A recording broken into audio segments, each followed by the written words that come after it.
Hello everybody, my name is Aftab Ansari और आज हम डिस्कस करने वाले हैं इम्यूनिटी को, प्रतिरक्षा को। प्रतिरक्षा क्या है?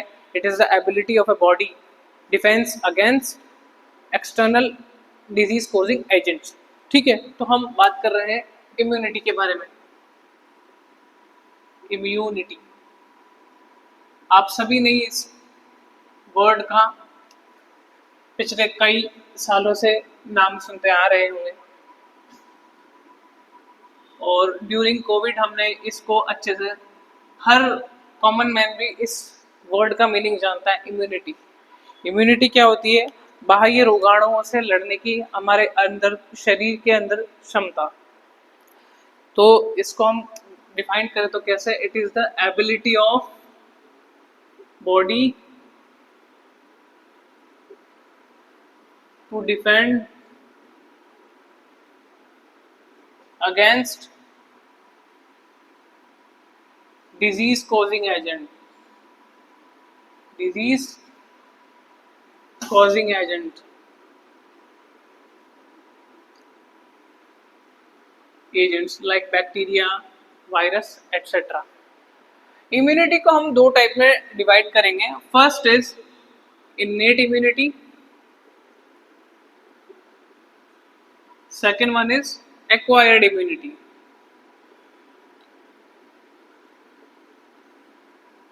जन्मजात प्रतिरक्षा और अर्जित प्रतिरक्षा। इन्नेट इम्यूनिटी हमारे शरीर में जन्म से ही होती है और एक्वायर्ड इम्यूनिटी जब हम जन्म लेते हैं तो आफ्टर बर्थ किसी न किसी तरीके से हम इसे एक्वायर करते हैं, वो हम आगे पढ़ने वाले हैं। तो इन्नेट इम्यूनिटी को हम कह सकते हैं present since birth, present since birth, और एक्वायर्ड में हम लिखेंगे आफ्टर बर्थ, और अब कह सकते हैं during life time. Life time में हम ये किसी न किसी फॉर्म में अर्जित करते हैं, एक्वायर्ड। ठीक है, ये इन्नेट इम्यूनिटी नॉन स्पेसिफिक होती है। इसकी ये प्रॉपर्टी है कि ये नॉन स्पेसिफिक है, यानी ये इसका डिफेंस मैकेनिज्म हर ऑर्गेनिज्म या हर जो एक्सटर्नल डिजीज कॉजिंग एजेंट है उसके अगेंस्ट सिमिलर वे में ही होता है, और ये हर ह्यूमन में है। इन एवरी ह्यूमन बीइंग सब में स्पेसिफिक नॉन स्पेसिफिक होता है और सिमिलर वे में ये डिफेंड करते हैं कि इन्नेट इम्यूनिटी के अंदर। बट एक्वायर्ड इम्यूनिटी में ये स्पेसिफिक होता है, हर पैथोजन के लिए अलग अलग तरीके से डिफेंस मैकेनिज्म फंक्शन करता है, specific for pathogen, specific for pathogen. ठीक है, थर्ड, इसके अंदर कोई मेमोरी सेल्स का नहीं बनना होता, no memory cells formation, no memory cells. लेकिन ये इसका तो सिद्धांत ही है मेमोरी सेल्स पर। ठीक है, it is based on memory, तो इसमें मेमोरी सेल्स फॉर्मेशन होती है, मेमोरी सेल्स फॉर्मेशन अकर्स। ठीक है, ये इन्नेट इम्यूनिटी हमारे शरीर में चार टाइप के बैरियर के रूप में दिखती है। Four types, it is due to four types of barriers. Barriers यानी अवरोध, चार टाइप के बैरियर्स होते हैं। ये जनरली हमारे अंदर acquired immunity lymphocytes, due to lymphocytes occurs, due to lymphocytes. ठीक है, तो ये हमने एक छोटा सा तुलनात्मक रूप से अध्ययन किया इन्नेट और एक्वायर्ड इम्यूनिटी में। अब हम इन्नेट इम्यूनिटी को डिस्कस करेंगे और उसके फोर बैरियर्स को अच्छे से समझेंगे। तो फोर बैरियर्स में इन्नेट इम्यूनिटी में पहला है फिजिकल बैरियर। फिजिकल बैरियर, भौतिकी अवरोध। देखो, समझो, कोई एक्सटर्नल डिजीज कोजिंग एजेंट हमारे शरीर में कैसे प्रवेश कर सकता है? हमारी बॉडी तो बिल्कुल एक, क्या कह सकते हैं, पूरी एक्सपोज्ड है, पर इस बॉडी के आउटर कवरिंग क्या है, स्किन है।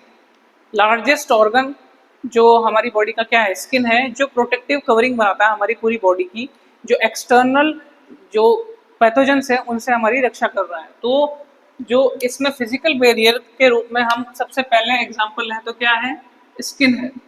Skin is largest body organ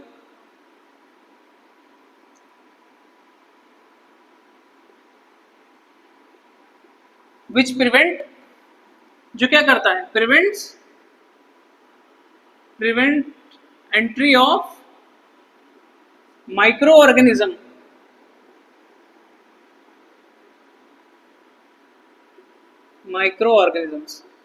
ठीक है। चलो ये तो हमने मान लिया कि स्किन है जो फिजिकल बैरियर का काम कर रहा है, पर हमारे शरीर में किसी भी एक्सटर्नल पैथोजन को एंटर करने के लिए कुछ रास्ते तो मिलेंगे ना, तो वो रास्ता कौन सा होगा, या तो ये है हमारा नॉस्ट्रल्स, माउथ, ठीक है, यूरिनोजेनाइटल ट्रैक्ट, यहाँ के जरिए भी तो जो पैथोजन है वो एंटर कर सकता है। तो फिर उसके लिए नेचर ने एक और गिफ्ट दिया, और वो गिफ्ट क्या है, म्यूकस मेम्ब्रेन, ठीक है, म्यूकस सिक्रेटिंग मेम्ब्रेन। जो आप जानते हैं कि हमारे यहाँ नॉस्ट्रल्स में और फिर पूरे रेस्पिरेटरी सिस्टम में, ट्रिकिया में, यहाँ पे म्यूकस कोटिंग मेम्ब्रेन होती है। ये क्या करती है, ये जो भी एक्सटर्नल पैथोजन आता है उसको ट्रैप कर लेती है, ट्रैप करके फिर वापस बाहर निकाल देती है।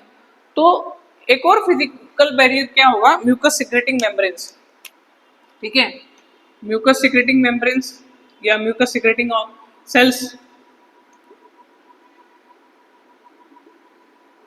गॉबलेट सेल्स, कौन सी सेल्स होती हैं, गॉबलेट सेल्स।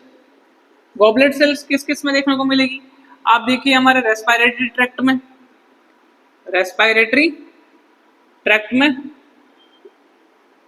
और डाइजेस्टिव ट्रैक्ट में भी मिलती हैं,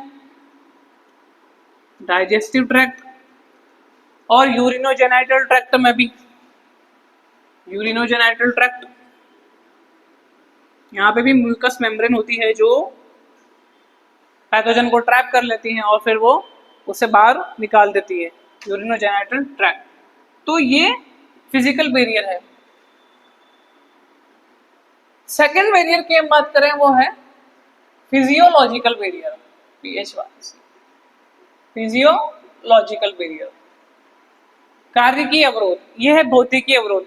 कार्यकीय अवरोध यानी इसमें बॉडी का कोई ऑर्गन में कोई सेलुलर फंक्शन हो रहा होगा, ठीक है, इसको हम कह सकते हैं कार्यकीय अवरोध। जैसे आप बात करो, जैसे कोई पैथोजन हमारे अंदर आ गया तो हमारी बॉडी में अचानक से क्या होता है, बॉडी का टेम्परेचर हाई हो जाता है, बुखार आने लग जाता है। बुखार क्यों होता है, बुखार एक हमारा डिफेंस मैकेनिज्म है। बुखार कोई बीमारी नहीं है, बुखार एक डिफेंस मैकेनिज्म है जो इन्नेट इम्यूनिटी के अंदर आता है। इसमें क्या होता है, जैसे बॉडी का टेम्परेचर बढ़ेगा तो जो पैथोजन एंटर किया हुआ है, हो सकता है उस बॉडी जो पैथोजन है उसको उस टेम्परेचर बढ़ने की वजह से वो खत्म हो जाए, उसकी सेल मेम्ब्रेन डैमेज हो जाए और वो जो पैथोजन है वो नॉन फंक्शनल हो जाए। तो एक फीवर एक फिजियोलॉजिकल डिफेंस के रूप में काम करता है। उसी तरह से जैसे हमारे स्टमक के अंदर HCl का सिक्रेशन होता है।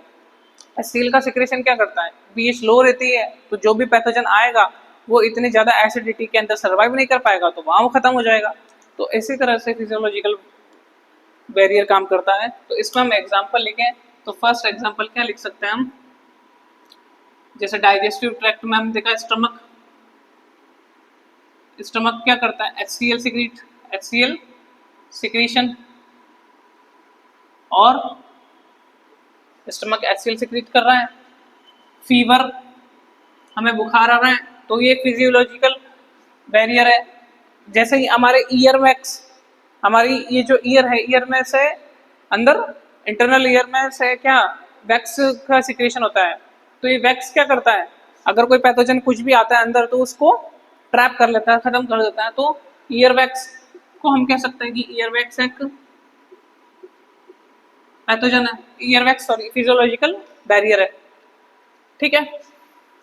तो ये कुछ फिजियोलॉजिकल बैरियर्स के एग्जांपल्स हैं। थर्ड है बैरियर, सबसे इंपॉर्टेंट, वो है सेल्यूलर बैरियर। अब कुछ सेल्स हैं जो हमारी बॉडी में होती हैं जो पैथोजन को खा जाती हैं, कह सकते हैं पैथोजन को किल कर देती हैं। तो कुछ एग्जांपल है जैसे न्यूट्रोफिल्स। न्यूट्रोफिल आप सभी जानते होंगे। न्यूट्रोफिल क्या है? एक डब्ल्यूबीसी है। और डब्ल्यूबीसी भी कौन सी है? ग्रेनुलोसाइट है। ग्रेनुलोसाइट, न्यूट्रोफिल ग्रेनुलोसाइट्स, ये फेगोसाइटिक नेचर की होती है। और इसमें क्या होता है? मल्टीलोब स्ट्रक्चर में न्यूक्लियस होता है। Multilobe nucleus, multilobe nucleus. इस मल्टीलोब न्यूक्लियस की वजह से न्यूट्रोफिल्स को हम कहते हैं PMNL, polymorphonuclear leukocyte. Polymorphonuclear leukocyte किसको कहते हैं? हम न्यूट्रोफिल को। ये फेगोसाइटिक नेचर की होती है डब्ल्यूबीसी की, और ये है पीएमएनएल। सेकंड है मोनोसाइट। मोनोसाइट भी डब्ल्यूबीसी है, ये लार्जेस्ट डब्ल्यूबीसी है। ये फेगोसाइटिक नेचर की होती है, ये भी फेगोसाइट्स, ये भी जो भी पैथोजन आता है उसको डैमेज करके किल करके खा जाती हैं। तो ये फेगोसाइटिक नेचर की होती है। तो मोनोसाइट्स और न्यूट्रोफिल सेल्युलर बैरियर का काम करेंगे। हम यहाँ पे लेते हैं और आगे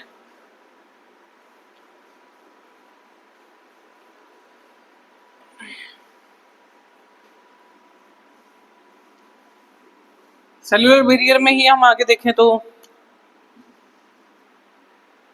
natural killer cells, natural killer cells. अब देखिए नेचुरल किलर सेल्स भी हैं जो हमारी बॉडी में क्या करती हैं? सीधा जो पैथोजन है उन्हें किल कर देती हैं। और फोर्थ ऑप्शन में हम देख सकते हैं मैक्रोफेजेस। फोर्थ एग्जांपल इसका मैक्रोफेजेस। मैक्रोफेजेस क्या होता है? ये हमारे टिश्यू में प्रेजेंट होते हैं। कुछ मोटाइल नेचर के होते हैं और कुछ फिक्स्ड होते हैं। फिक्स्ड मैक्रोफेजेस भी होती है और एक बैंडरिंग मैक्रोफेजेस भी होते हैं। बैंडरिंग मैक्रोफेजेस क्या होती हैं? पूरी बॉडी में, पूरी टिश्यूज में घूमती रहती है। एक तरह से कह सकते हैं हम, वो उनका कंडक्शन होता रहता है। तो वहां पे क्या होता है? जहां भी उन्हें कोई पैथोजन मिला तो वहीं उसको खा के खत्म कर देती है। तो मैक्रोफेजेस में हम देखें, it is present in tissue, present between tissues.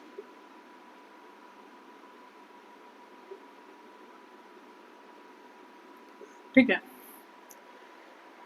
कुछ एग्जाम्पल इसमें देखें मैक्रोफेजेस के, तो एग्जाम्पल देखें तो कुफर सेल्स हैं। कुफर सेल्स कहाँ? लीवर में। माइक्रोग्लियल सेल्स, माइक्रोग्लियल सेल्स ये हमारे ब्रेन में होती है। ठीक है। तो ये हमने देखा सेलुलर बैरियर। लास्ट एक और बैरियर है, वो है साइटोकाइन बैरियर। साइटोकाइन बैरियर क्या होता है? जब हमारी बॉडी के अंदर कोई वायरस का अटैक होता है तो जो सेल है, कोई भी जिसको वायरस से इन्फेक्ट किया हुआ है, वायरस इन्फेक्टेड सेल क्या करती हैं? वो रिलीज करती हैं कुछ केमिकल्स। वो केमिकल्स कैसे होते हैं? वो केमिकल्स ब्लड में ब्लड में फ्लो होकर और दूसरी सेल्स पर जाके कम्युनिकेट करते हैं, कि बताते हैं कि मुझ पर वायरस ने अटैक कर दिया है। तो वहाँ पे ये कम्युनिकेशन का काम करते हैं। अब जब ये ऐसा हो जाता है तो वो जो सेल्स हैं उन्हें पता चल जाता है और फिर वो आगे जो वायरस है उसके मल्टीप्लिकेशन को रोक देती है। तो इस तरह से ये काम करता है। It is work as cell to cell communication, cell to cell communication, cell to cell communication काम करता है। और इसमें जैसे देखा जाए ये साइटोकाइन बैरियर होता है ना, it is effective in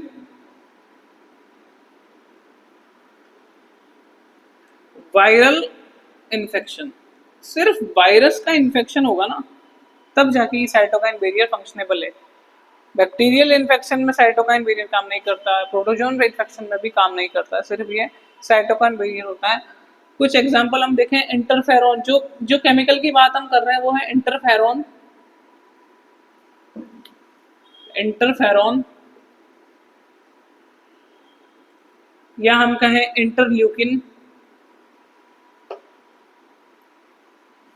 interleukin ये कुछ केमिकल्स होते हैं जो अमीनो एसिड्स के बने होते हैं। ये केमिकल्स रिलीज होते हैं और दूसरे जो अपनी ही सेल्स होती है उन पर जाके उनकी प्लाज्मा मेम्ब्रेन पे अटैच होते हैं और वहाँ पे उनको रोकते हैं, उनको बताते हैं कि मल्टीप्लिकेशन न किया जाए इस वायरस का, मल्टीप्लिकेशन को प्रिवेंट करता है।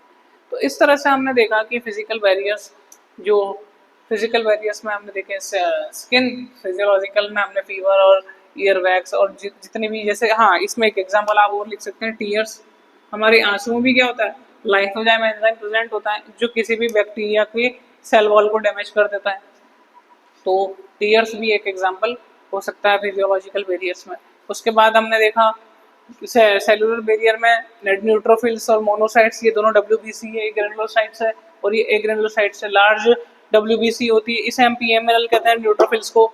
और उसके बाद नेचुरल किलर सेल्स क्या होती है, नेचुरल किलर सेल्स हमारी बॉडी में प्रेजेंट होती है ब्लड में, जो कोई भी पैथोजन है उसको उसकी सेल मेम्ब्रेन को पोर कर देती है। इसमें भी आप एग्जांपल लिख सकते हैं, पोर जो पैथोजन है, पैथोजन की सेल मेम्ब्रेन में या सेल वॉल में, सेल मेम्ब्रेन में पोर्स कर देती है। और उस पोर्स से क्या होता है, जब बहुत सारे पोर हो जाएंगे तो जो बाहर का फ्लूइड है या वाटर है वो एंटर करेगा और वो जो पैथोजन है वो पैथोजन को बर्स्ट कर देगा, पैथोजन को बर्स्ट, उसकी मेम्ब्रेन को गेट बर्स्ट, फाड़ देता है और वो खत्म कर देता है। तो ये नेचुरल किलर सेल्स के रूप में काम आती है। तो यहाँ तक हमने पढ़ा। Thank you very much.